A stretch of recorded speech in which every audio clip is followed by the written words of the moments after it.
প্রিয় দর্শক, সবাইকে আমন্ত্রণ জানাচ্ছি আর টিভির সাপ্তাহিক সরাসরি সম্প্রচারিত চিকিৎসা পরামর্শমূলক আয়োজন কিশোয়ান ডক্টরস প্রেসক্রিপশন দেখবার জন্য। আপনাকে অনেক শুভেচ্ছা আমাদের আজকের অনুষ্ঠানে আসবার জন্য।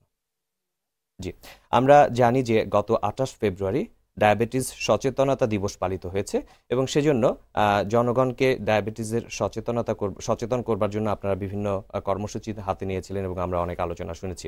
তা আপনার কাছে আবারও আজকে শুনতে চাই, আসলে ডায়াবেটিস সচেতনতা দিবসে বা ডায়াবেটিস সচেতন করতে গিয়ে মানুষকে কোন কোন বিষয়ে সচেতন হতে হয়, এই বিষয়গুলো যদি একটু বলেন। জি, ধন্যবাদ। খুব গুরুত্বপূর্ণ কোশ্চেন।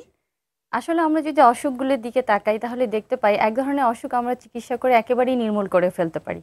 আর এখনও চিকিৎসা শাস্ত্রের এত উন্নতি হওয়ার পরেও কিছু কিছু অসুখ আমরা পুরোপুরি নির্মূল করতে পারি না। ডায়াবেটিস ঠিক তেমনই একটি অসুখ। আমরা ডায়াবেটিসকে ভালো করার জন্য চিকিৎসা করি না, চিকিৎসা করি অনিয়ন্ত্রিত ডায়াবেটিস থেকে বিভিন্ন অঙ্গের ক্ষতি হয়ে যে সমস্ত বিপদ হয়ে যেতে পারে সেগুলো থেকে রক্ষা করার জন্য, অর্থাৎ জটিলতা থেকে রক্ষা করার। জি।